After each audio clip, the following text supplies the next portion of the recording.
Ассаляму алейкум, добро пожаловать. У нас сегодня в гостях наш брат Мухаммад Хоблас. Брат Мухаммад, я слышал эту историю много-много раз, и я хотел бы поделиться ею с аудиторией. Это как-то связано с леденцом. Да, обычно это история, которой я люблю делиться, когда я стою на сцене на благотворительном ужине. Потому что правда такова, что когда дело доходит до благотворительности, мы склонны проявлять некоторое недоверие в обещании Аллаха Субханаху ва Тааля. Аллах Субханаху ва Тааля и его пророк, да благословит его Аллах и приветствует, говорят: «Жертвуй, и Аллах тебе заменит». Также говорит, что заменит нам от 10 до 700 раз больше. И мы уже знаем, что обещание Аллаха – это истина. И каждый со здравым умом и сердцем знает, что если я пожертвую, Аллах не обделит меня. Но почему, когда приходит время для пожертвования, это так сложно сделать? Я имею в виду, все из нас уверовали, и мы верим в обещание Аллаха. Поэтому я обычно люблю приводить рассказ, чтобы дать нам понять, как это плохо, когда человек скупится. Я обычно даю такой пример. Любой человек, который является отцом, у которого есть ребенок, поймет. Или мать, то есть любой. Я хочу, чтобы ты представил, что ты взял своего ребенка в магазин, и у твоего ребенка ничего нет, и он видит леденец, который ему понравился.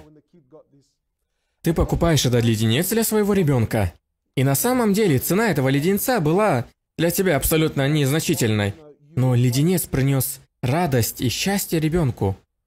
И потом, представь, вы покинули магазин, твой сын или дочь держит этот леденец, и вы проходите мимо ребенка, скажем, бедного, и ты видишь, как этот ребенок смотрит на леденец, который держит твой сын.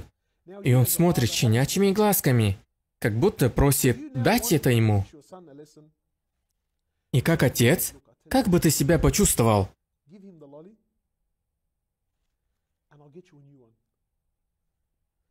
Тебе хочется преподать своему сыну урок.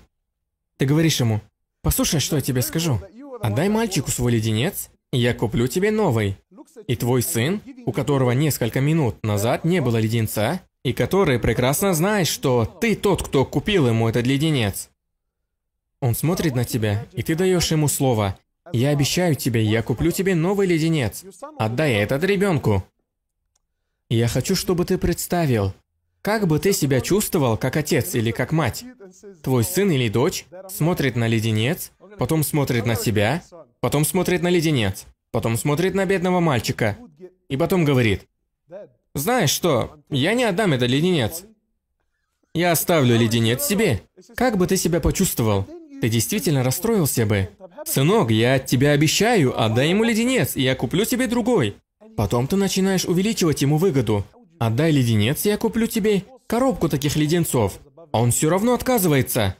Как бы ты себя почувствовал? И, конечно, Аллах Субханаху ва Тааля превыше любых примеров. И представь, что Аллах чувствует, когда Он говорит тебе: «Отдай, и я обещаю, что возмещу тебе».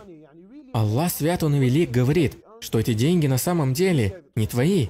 В действительности, все, что мы зарабатываем, кто нам дал? Аллах Свят Он и Велик дал нам. И Аллах говорит: «Отдай, и я обещаю, что верну тебе». Мы смотрим на наши деньги, потом смотрим на сбор, или что бы там ни было. Сбор для мечети или центра, например. Мы смотрим на сбор, смотрим на свои деньги и говорим: «Нет, я оставлю себе свои деньги». Это хуже, чем ребенок, которому отец только что купил леденец. И теперь отец ему обещает коробку леденцов. И знаешь, я обычно делюсь этой историей, чтобы заставить людей увидеть суть наших поступков. Мы все утверждаем, что Аллах дарующий, и мы утверждаем, что Аллах говорит только истину. Но мы находим изъяны в нашем поведении. Так что, мои братья и сестры, жертвуйте, не сдерживайтесь. И также, как вы, будучи отцом или матерью, никогда бы не обделили своего сына или дочь, которая отдала свой леденец. Я уверен, вы бы купили бы ей коробку. И, возможно, купили бы коробку и для бедного ребенка, которого увидели. Представьте теперь, что Аллах сделает для нас, когда вы начнете отдавать.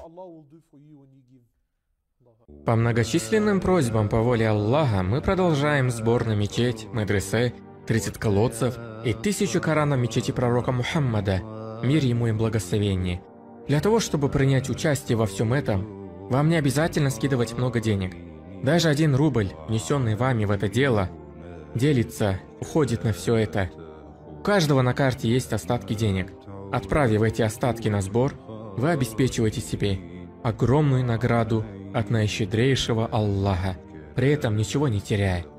Пророк Мухаммад, мир ему и благословение Аллаха, сказал: «Тот, кто имеет возможность уберечь себя от огня ада, даже половиной финика, пусть делает это», передал Аль-Бухари. Все отчеты на страницах, указанных ниже в описании Golden Muslim.